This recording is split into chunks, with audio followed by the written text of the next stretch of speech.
Hey, future PTAs. I hope you guys are all doing well. Today, we're going to talk about motor control and motor learning for the physical therapist assistant student. So, time frame, typically motor learning occurs within, or motor control occurs within fractions of a second, which allows efficient movement and correction of movement. Impaired timing or incorrect sequencing of muscle activation are some of the examples of motor control deficits that could cause problems with functional mobility. Some of the roles of sensation in motor control. So sensation is essential for movement. Initially, it allows reflexive movement, like when you're an infant and you turn your head and you immediately move your body into a reflexive pattern. And eventually, as you mature and those reflexes become more and more integrated, then you voluntary and intentional movements. Sensation provides information on your body position, on your speed of movement, on the accuracy of movement, on goal orientation. Did I meet the mark? Did I miss the mark? And allows you to enhance your motor skill development. Feedback, so there is sensory or perceptual information that is received as a result of movement. There are two types of feedback. Intrinsic is from your own senses, that you feel where your body is, you see where you are. You might even hear yourself if you're walking on leaves or something. Extrinsic is from an external source, like a therapist or a coach telling you information. Even looking at yourself in the mirror could be helpful. It's a little bit of so the more different types of feedback that we provide when a patient is learning some new skill or movement, the more portions of their brain that are activated, the more motor learning that occurs. Feedback helps patients correct errors, improve movement accuracy, and acquire new motor skills. Theories of motor control. There's a lot of different theories we're going to go over. You don't have to know like definitions necessarily or deep concepts, but just kind of an understanding and how to use that in therapy. So reflex theory, it proposes that reflexes are the basic unit of movement. So reflexes occur when a sensory stimuli triggers an automatic motor response, like the ATNR when you turn your head. This theorizes that complex movements are created by combining individual reflexes. Another theory, hierarchical theory, suggests that motor control develops through maturation of the nervous system. So as the brain matures, those reflexes integrate, which means they start to disappear and become more and more voluntary. And it turns into your purposeful movement pattern. So it might have started as just every time I turn my head, I move my arms. Now I'm able to look at something and reach for it. More and more intention and voluntary movements. This theorizes that higher brain centers control more refined movement over time. Stages of motor control. So it goes mobility, stability, controlled mobility, skill. Mobility is just kind of your random movements, could include reflexes, could include just reaching towards sound or hitting their arms or hands or feet together.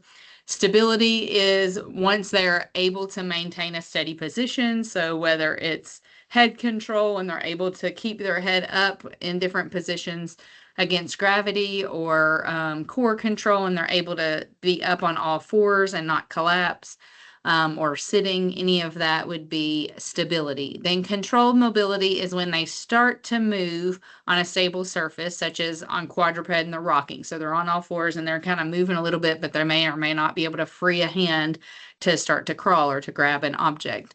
I love the picture because that's something I did in therapy with pediatrics all the time, is kind of place them over my leg or over a ball or over a little, towel roll or anything to help give them a little more stability if there's some core weakness, to allow them to get used to that position and start to move and enjoy that position and get more and more functional. And then they'll want to do it more and they'll practice it more and get stronger and stronger. And then skill is once a movement has been mastered. So crawling, for example, once they've put so many different movements together, the quadruped, the rocking, the shifting of weight, the freeing of an arm or a leg, then they're able to coordinate all those movements into a skill like crawling.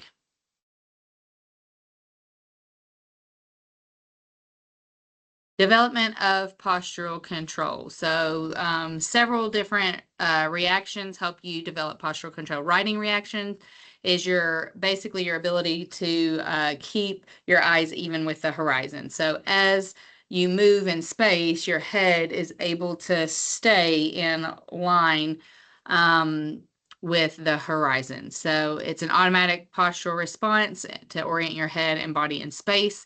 This is essential for developing head and neck control, and it's the most influential around 10 to 12 months of age. They help you maintain alignment of the eyes, the head, and the trunk during your movements.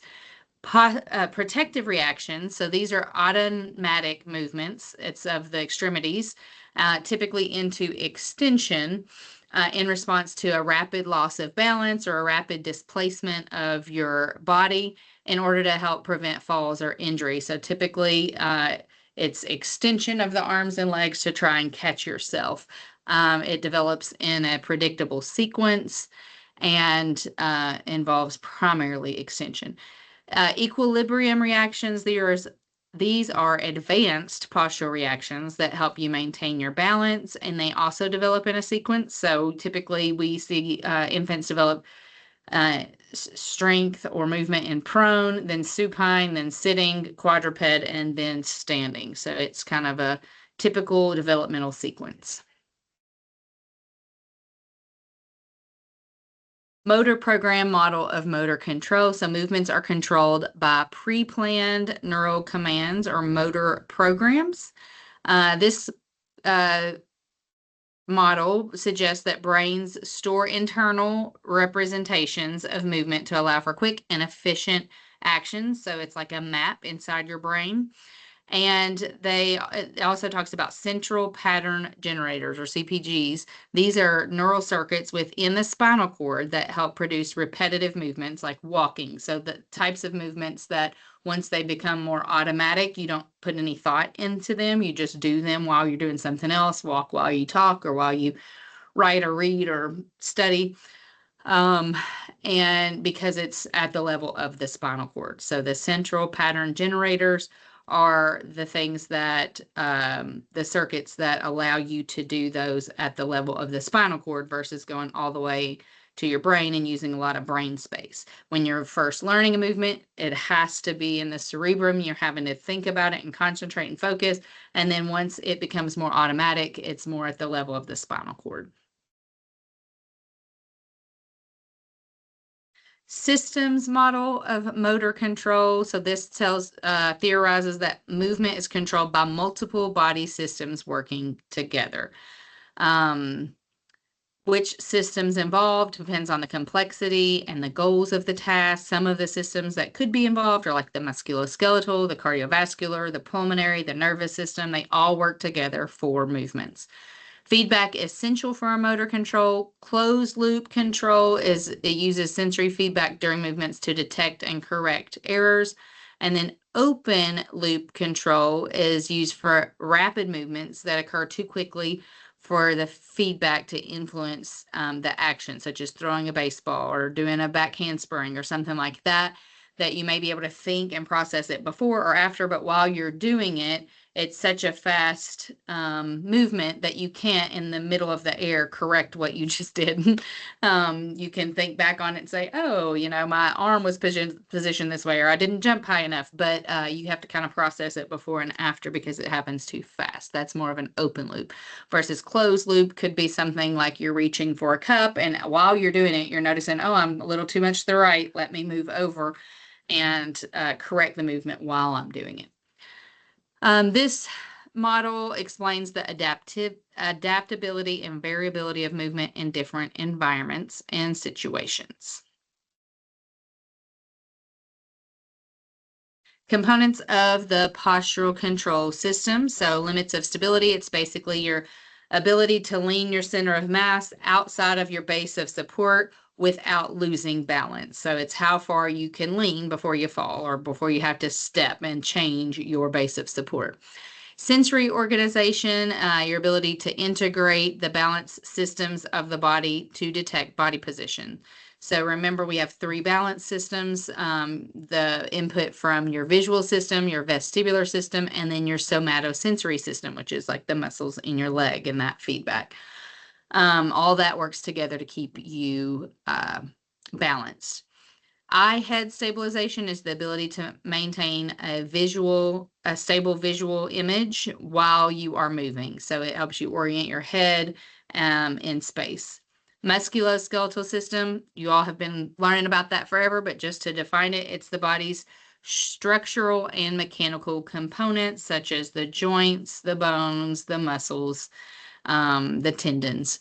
All of that is part of your musculoskeletal system. The motor coordination is an organized activation of muscles in appropriate sequences and synergies to maintain posture and perform efficient movement. Predictive central set. Predictive central set. So it's your postural readiness. It's your body's ability to anticipate a movement before it happens and prepare yourself for that movement. So it's that feed forward control mechanism. I know I'm about to get punched, so I clench my body up before I get punched to protect myself. I see that there's a bump in the road as I'm riding my bike, and I really, I lean and I stabilize as much as possible, tuck and roll if I need to prepare for what's coming. Environmental adaptation, your ability to modify your posture and movement strategies in response to changing environmental demands and conditions.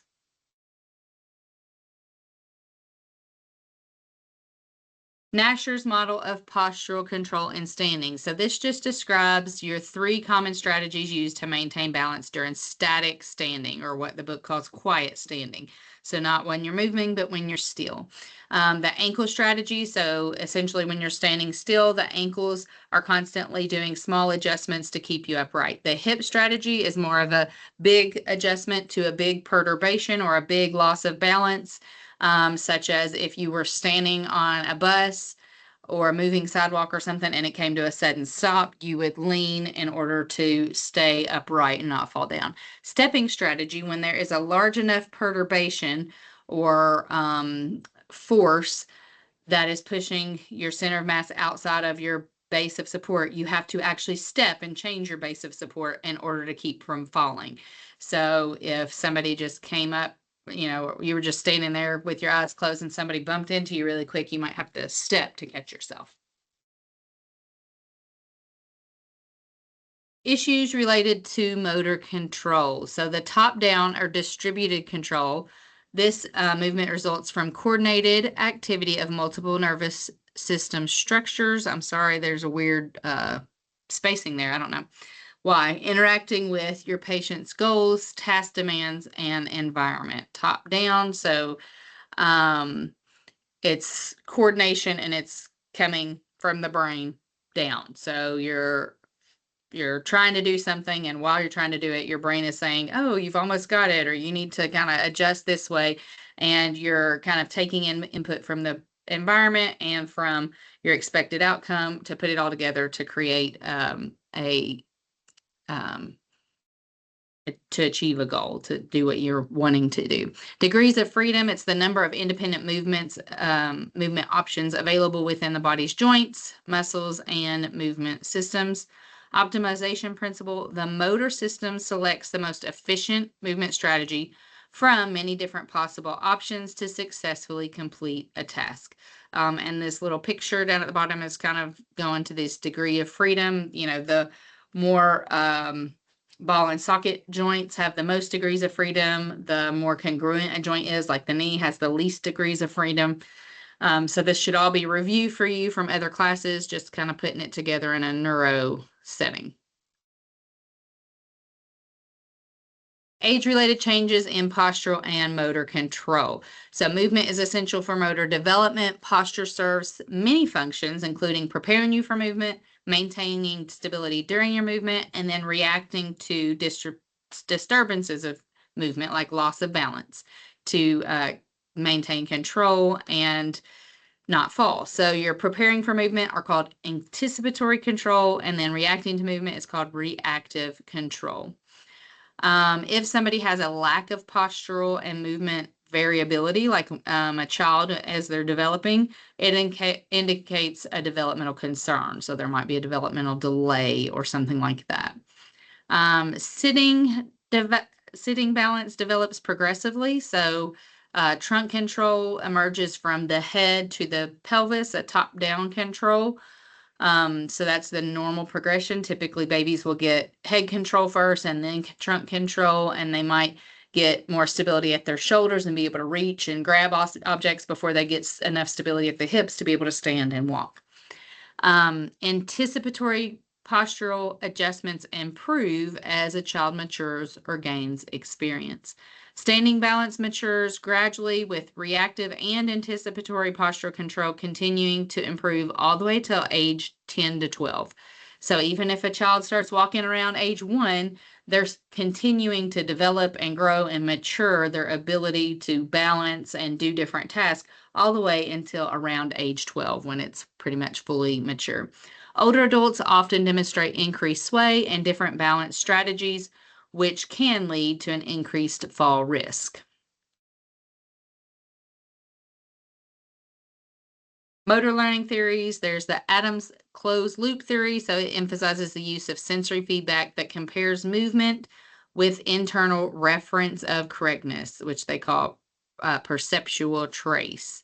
And this closed loop theory is strengthened through repetitive practice. The more you do it, the more second nature it becomes. Schmidt's schema theory, so it says that it proposes that people develop a generalized movement rule, which they call a schema, that allows skill performance in a variety of situations. So they say there are recall schemas that help you generate movements, and recognition schemas where you take past experiences and use those to evaluate and just adjust your current performance. So these are more motor learning theories. Stages of motor learning, there are different stages based on who you're kind of talking about. So FITS has 3 stages: the cognitive, the associative, and the autonomous stages, where cognitive is where you're really focusing on understanding the task, associative, you're refining the movement, and then autonomous, it becomes automatic, kind of like driving a car. At first, you have to really focus, then you have to work on specific skills like parallel parking, and then eventually it becomes second nature, and you can drive somewhere while you're talking on the phone and chewing gum and try not to be too distracted. But ultimately, that's what people do. These 3 stages describe how individuals progress from consciously learning a skill to performing it automatically. Then there's the Neo-Bernsteinian model, and it explains motor learning as the progressive management and release of the body's degrees of freedom to achieve efficient coordinated movement. So they explain it as a novice, advanced, and expert stage based on using your degrees of freedom to coordinate an efficient movement.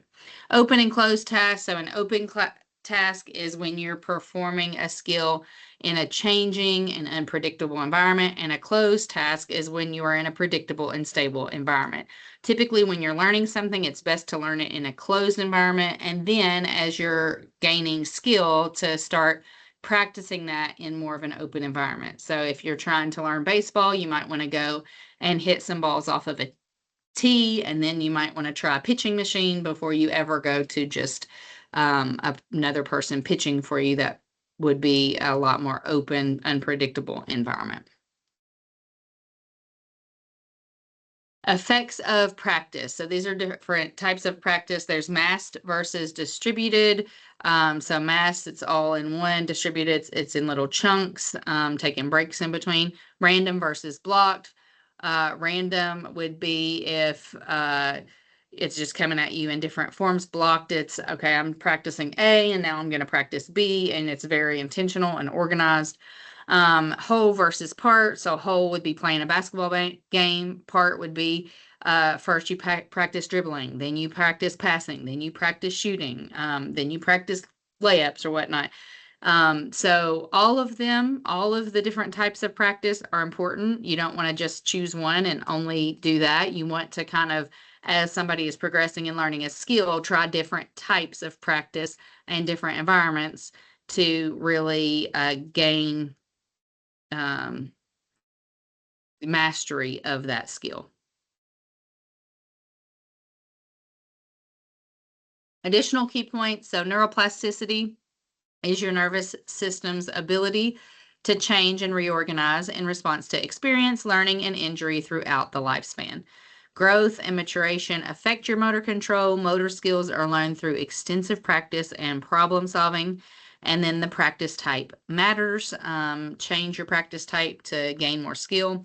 And experience drives motor development and recovery. So the more you do something and the more experience you gain, the more you learn that skill.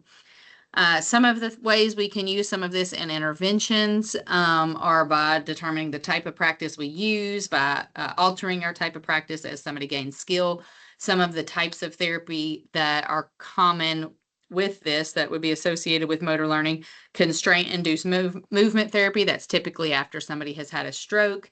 You constrain the unaffected limb in order to force use of the affected limb, and they do fine motor tasks in order to practice and reorganize their pathways, their neural pathways, to create healing and increase functional movement.